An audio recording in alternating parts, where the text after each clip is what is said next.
7 अक्टूबर की शाम मंगला में परवेज मुशर्रफ अपनी बीवी साहिबा के साथ टीवी देख रहे थे कि फ़ोन बजता है। आवाज़ आती है कि मुशर्रफ साहब आप फ़ौरन प्राइम मिनिस्टर ऑफिस पहुँचें। इस बात से बेखबर मुशर्रफ कि उनके आर्मी चीफ इस्तीफ़ा दे चुके हैं। उस वक्त के वज़ीर आज़म नवाज शरीफ के मिलिट्री सेक्रेटरी को जवाब देते हैं कि मैं अपने आर्मी चीफ को बता कर आता हूँ। मिलिट्री सेक्रेटरी कहते हैं नहीं, ये बिल्कुल खुफिया है, आप किसी को भी ना बताएं और फ़ौरन प्राइम मिनिस्टर ऑफिस पहुँचें। मुशर्रफ अपना ग्लोक 17 पिस्तौल लेते हैं और मिलिट्री पुलिस के साथ इस्लामाबाद को निकल पड़ते हैं। रास्ते में उन्हें एक दोस्त ब्रिगेडियर रियाज शाह का फ़ोन आता है जो लाहौर में ISI के मकामी शोबे में तैनात थे। रियाज शाह मुशर्रफ को मुबारकबाद देते हैं और ख़बर सुनाते हैं कि आपको मुबारक हो, आपको आर्मी चीफ बनाया जा रहा है क्योंकि जनरल करामत इस्तीफ़ा दे चुके हैं।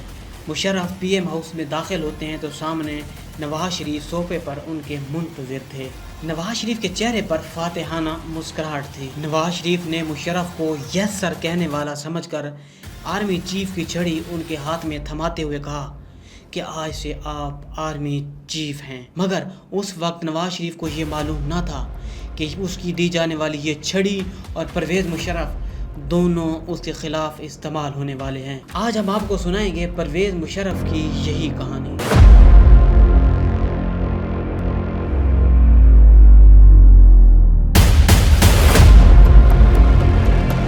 Dear brothers and sisters, your armed forces have never and shall never let you down, inshallah. पहली दफ़ा हिंदुस्तान को मैं बहुत वक्त से गर्दन से पकड़ लिया था।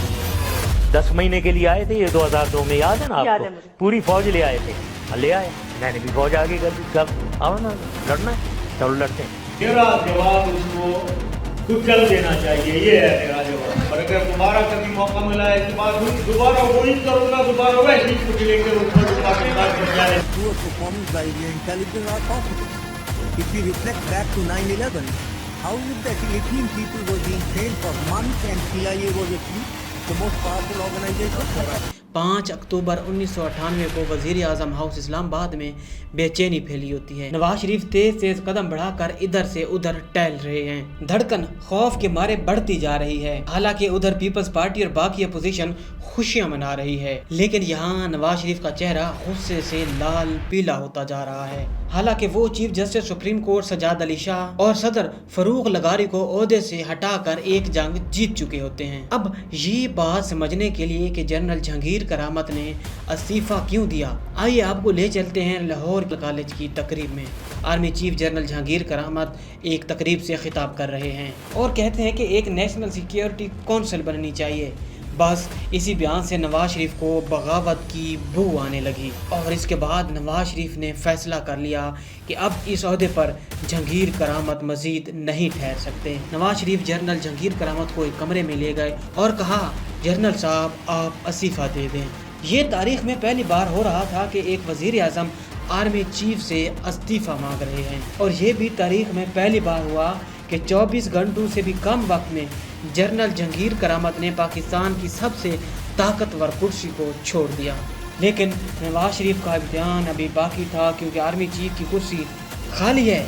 इन्हें तलाश थी यस सर कहने वाले की और इनकी टेबल पर थे 3 नाम। एक लेफ्टिनेंट जनरल अली कुली खान जो कि मोस्ट सीनियर थे, दूसरा जनरल खालिद नवाज खान और तीसरे शख्स थे लेफ्टिनेंट जनरल परवेज़ मुशर्रफ। क्योंकि अली कुली खान की फरूक लगारी से यारी थी और दुश्मन का दुश्मन दोस्त होता है। पहले से डरे हुए नवाज शरीफ के लिए ये नाम तो बिल्कुल काबिल कबूल न था, जबकि चौधरी निसार अली खान के भाई इफ्तिखार अली खान जो कि सेक्रेटरी दिफा थे, उन्होंने भी अली कुली खान के नाम पर मुखालफत की।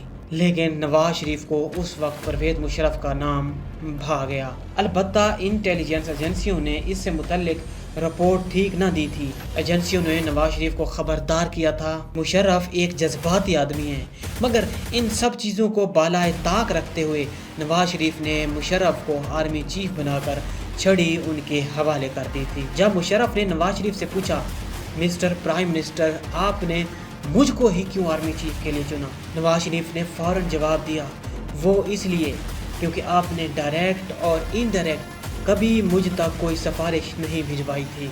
मगर ये बात जो नवाज शरीफ मुशर्रफ को कह रहे थे चौधरी निसार अली खान के बकौल ये दुरुस्त न थी।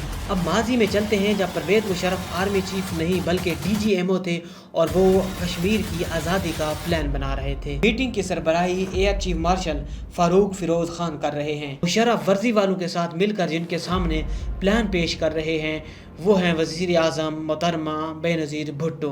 लंबा चौड़ा प्लान पेश करने के बाद बेनज़ीर भुट्टो मुशर्रफ से पूछती हैं, जब आप श्रीनगर ले लेंगे तो फिर क्या होगा? मुशर्रफ जवाब देते हैं, फिर हम श्रीनगर की असम्बली पर पाकिस्तान का कौमी परचम लहराएंगे। बेनज़ीर पूछती हैं, फिर क्या होगा जब आप श्रीनगर की असम्बली पर पाकिस्तान का परचम लहरा देंगे? मुशर्रफ कहते हैं, फिर आप अक़वाम मुत्तहिदा जाएंगी और बताएंगी कि हमने श्रीनगर हासिल कर लिया है। फिर बेनज़ीर कहती हैं कि अच्छा फिर क्या होगा? मुशर्रफ कहते हैं कि फिर आप उनसे कहिएगा कि जोग्राफिया में नक्शा तब्दील कर दें। बेनज़ीर भुट्टो एक दफ़ा फिर वही अल्फाज दोहराती हैं कि अच्छा इसके बाद क्या होगा? मगर अब मुशर्रफ चिढ़ जाते हैं और कहते हैं, मोहतरमा आप मुझसे कहलवाना क्या चाहती हैं? हम बाजी जीत चुके होंगे। बेनज़ीर यहाँ कहती हैं, नो जनरल साहब, अगर यूनाइटेड नेशन ने हमको गो बैक का कह दिया और ना सिर्फ श्रीनगर बल्कि आज़ाद कश्मीर को भी खाली कराने का कह दिया तो हम दुनिया को क्या मुंह दिखाएंगे? मोहतरमा बेनज़ीर भुट्टो कहती हैं कि मैंने नो कहकर ये सारा प्लान रुकवा दिया, वरना उस वक्त वहाँ पे मौजूद तमाम फौजी क़ियादत मुशर्रफ की हम ख्याल थी। मगर सामने बैठे तीनों commander general Aziz Khan, commander major general Javed Hasan और 10 कोर के कमांडर जनरल महमूद जो प्लान पर पहले ही मुत्तफिक हो चुके थे।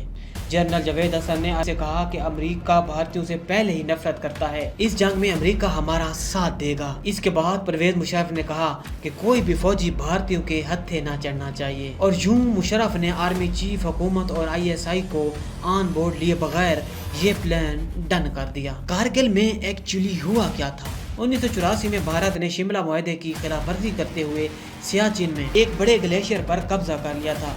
पाकिस्तानी फौज में शदीद गुस्सा था, बदला लेने के लिए बार बार प्लान बन रहे थे और मुस्तरब हो रहे थे, लेकिन इस बार तमाम हम ख्याल इकट्ठा थे। चारों जनरल्स ने इस प्लान को किसी की हवा तक न लगने दी। सियासतदान तो दूर, बाकी फौजी क़ियादत भी इस सारे प्लान से आउट थी और किसी को कानो कान खबर तक न थी। 15 दिसंबर 1998 चारों तरफ अंधेरा छाया हुआ है।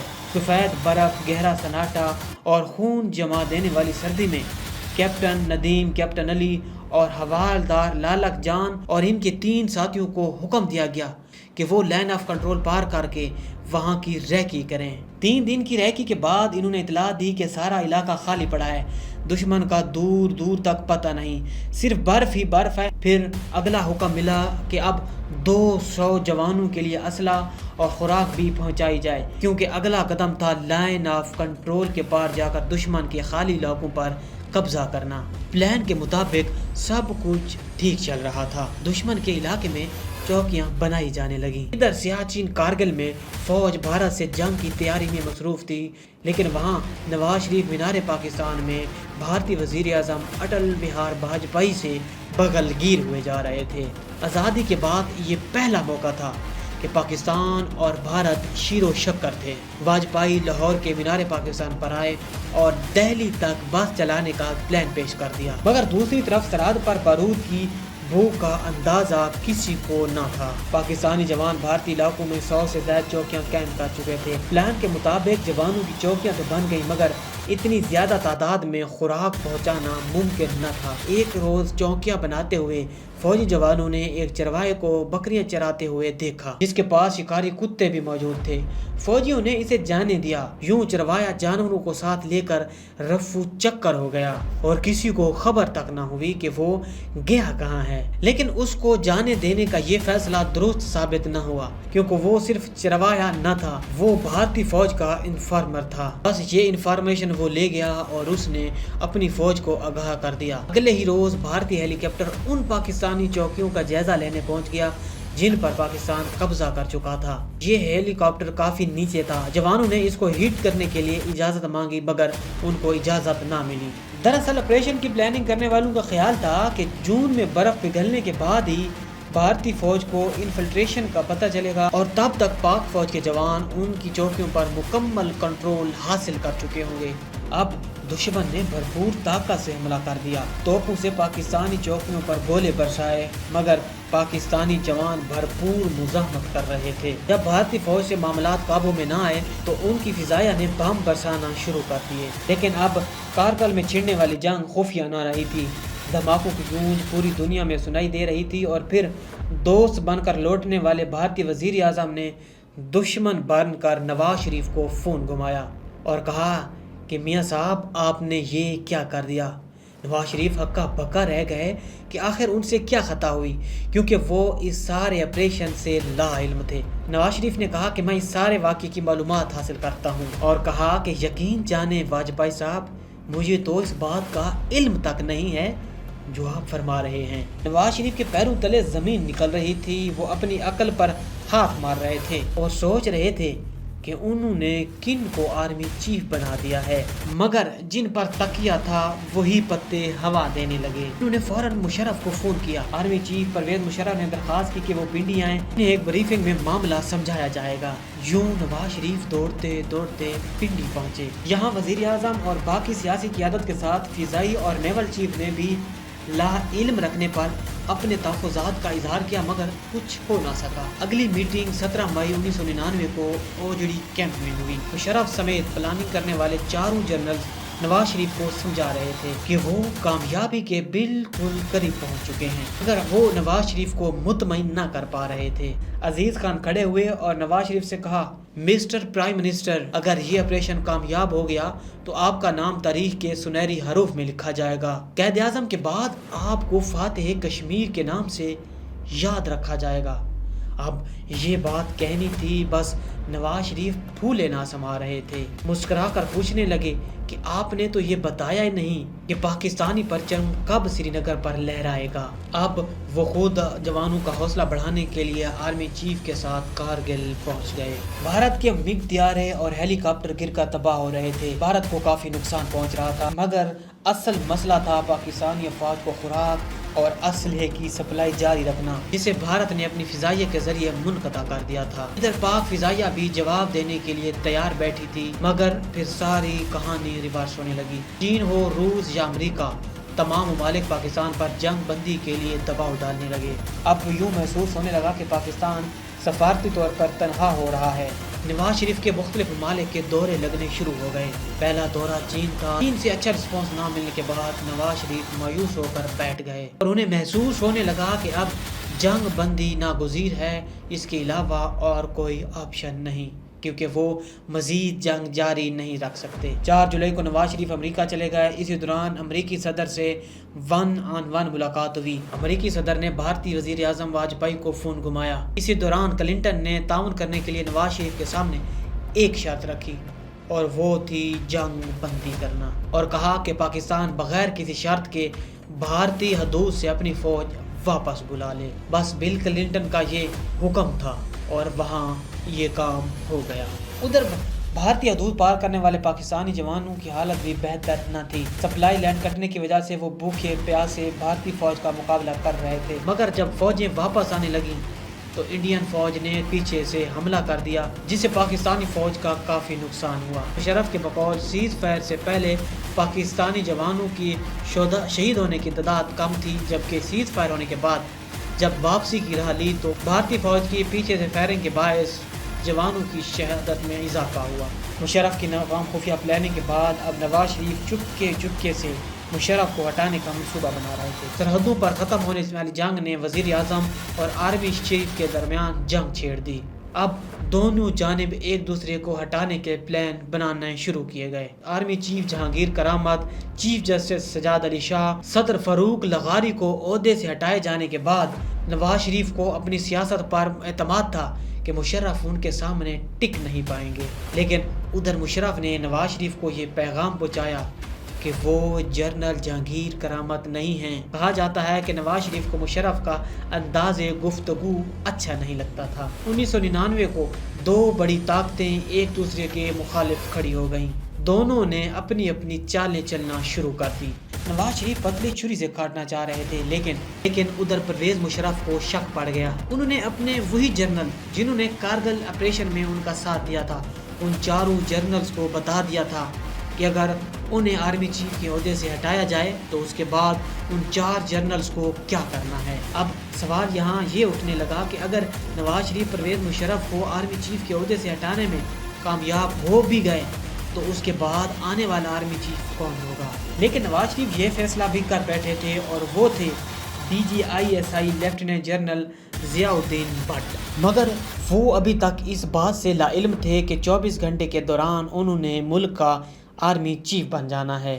Nawaz Sharif general Zia Uddin but کو اپنا فیصلہ بتا دیتے ہیں۔ البتہ ضیاء الدین بٹ تو ریٹائرمنٹ کے بعد سکون کی زندگی کا خواب دیکھ رہے تھے، مگر نواز شریف ان کی زندگی کا سکون خراب کرنے کے لیے پورا پلان بنا بیٹھے ہیں۔ اور پھر وہ دن آ گیا، یعنی 12 اکتوبر۔ اس دن نواز شریف نے شجاع آباد میں کسانوں سے خطاب کرنا تھا۔ نواز شریف وہاں بے چین تھے کیونکہ ان کے ذہن میں ایک ہی چیز چل رہی تھی اور وہ تھی پرویز مشرف کی برطرفی۔ بس نواز شریف کے ذہن میں یہی چیزیں چل رہی تھیں، اسی وجہ سے وہ شجاع آباد میں تقریر مختصر کر کے اسلام آباد پہنچنا چاہتے تھے۔ وہ اس لیے پہنچنا چاہ رہے تھے کہ وہ پرویز مشرف کی آرمی چیف سے برطرفی کا نوٹیفیکیشن جاری کروا سکیں۔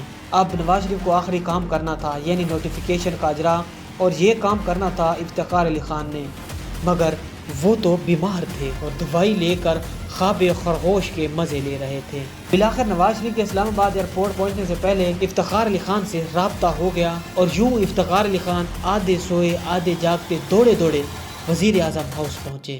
افتخار علی خان کے تب ہوش اڑ گیا جب نواز شریف نے انہیں کہا کہ وہ جنرل پرویز مشرف کی برطرفی کا نوٹیفیکیشن جاری کریں۔ ادھر تقریر بھی تیار ہو چکی تھی، شام ڈھل رہی تھی۔ شہباز شریف اور چودھری نثار علی خان ساری ہلچل دیکھ کر بےتاب ہو رہے تھے کہ آخر میاں محمد نواز شریف کیا کرنا چاہ رہے ہیں۔ اسی دوران جنرل ضیاء الدین بٹ کو بھی بلا لیا گیا کیونکہ وہ آنے والے آرمی چیف تھے۔ نواز شریف نے وقت ضائع کیے بغیر ان کے سینے پر بیجز لگا دیے۔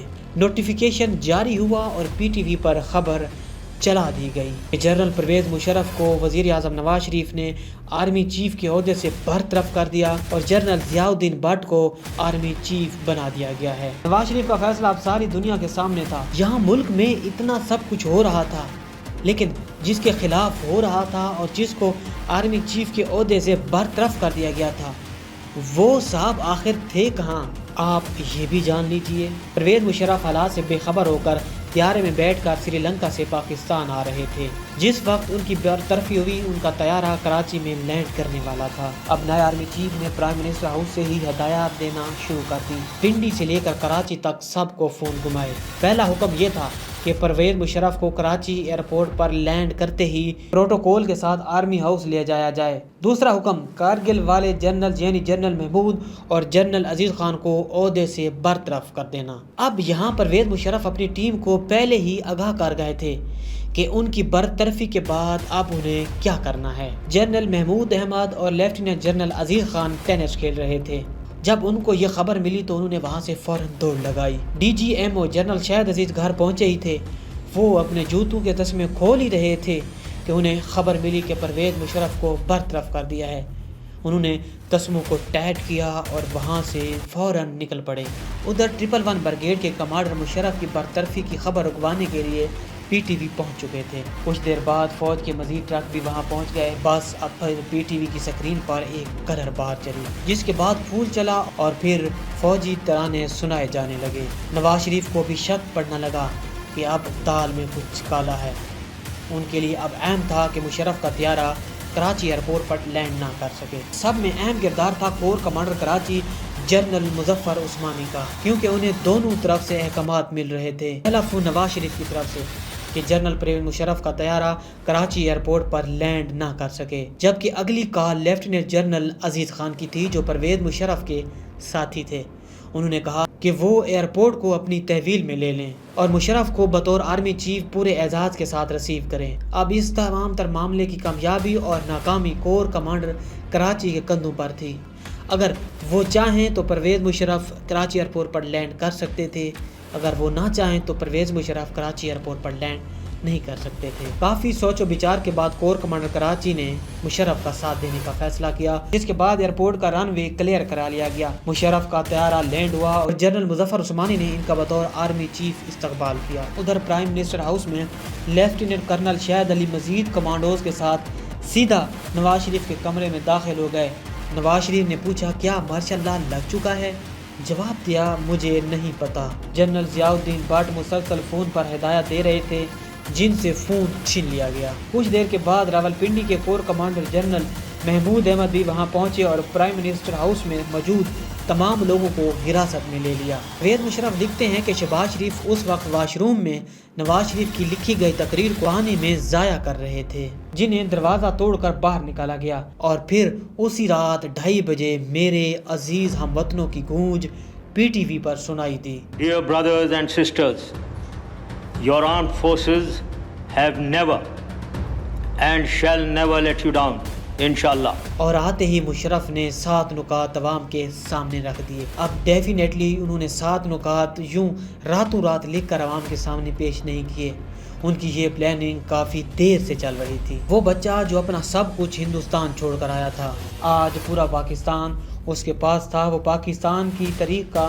سب سے طاقتور اور مقبول ترین آرمی چیف بن گیا تھا۔ پاکستان کے سیاہ و سفید کا مالک اپنے عروج کی آخری حدوں کو چھو رہا تھا، مگر پھر دنیا بدل گئی۔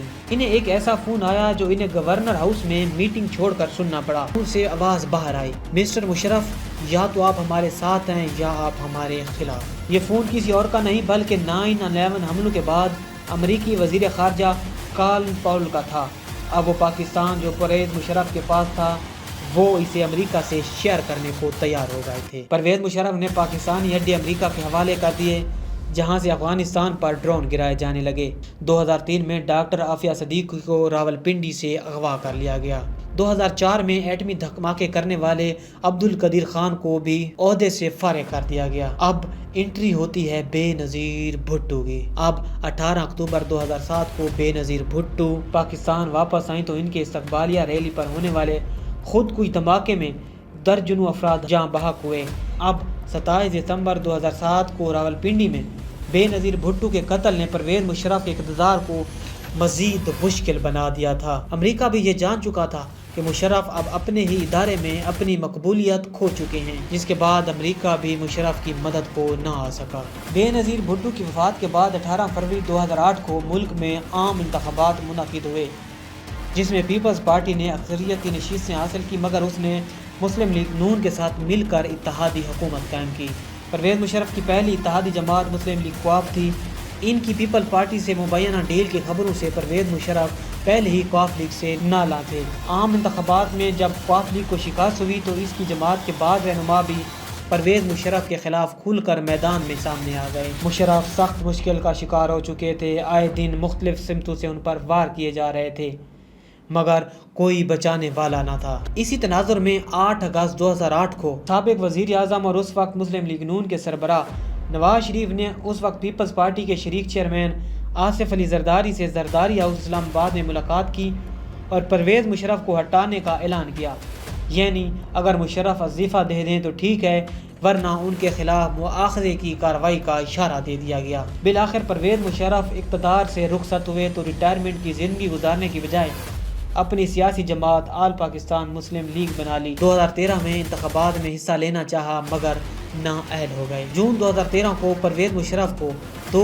الگ الگ مقدمات میں مرکزی ملزم نامزد کر دیا۔ پہلا کیس آئین کو توڑنے اور معطل کرنے کا تھا، جبکہ دوسرا بے نظیر بھٹو کے قتل کی سازش کا تھا۔ اس کے بعد پرویز مشرف کو جیل ڈال دیا گیا، مگر طبی بنیادوں پر ان کو وہاں سے رہائی مل گئی اور علاج کے لیے بیرون ملک جانے کی اجازت دے دی گئی۔ اب پرویز مشرف دبئی میں مقیم تھے۔ پرویز مشرف 4 برس تک ایک منفرد بیماری میں مبتلا رہے جو کہ لا علاج بیماری تھی۔ آخر 5 فروری 2023 کو پرویز مشرف 79 سال کی عمر میں وفات پا گئے۔ انہیں پاکستان میں فوجی قبرستان میں فوجی اعزاز کے ساتھ سپرد خاک کر دیا گیا، جبکہ دسمبر 2019 میں خصوصی عدالت نے پرویز مشرف کو عین شکنی کے مقدمے میں آرٹیکل 6 کا مجرم قرار دیتے ہوئے پھانسی کی سزا بھی سنائی تھی۔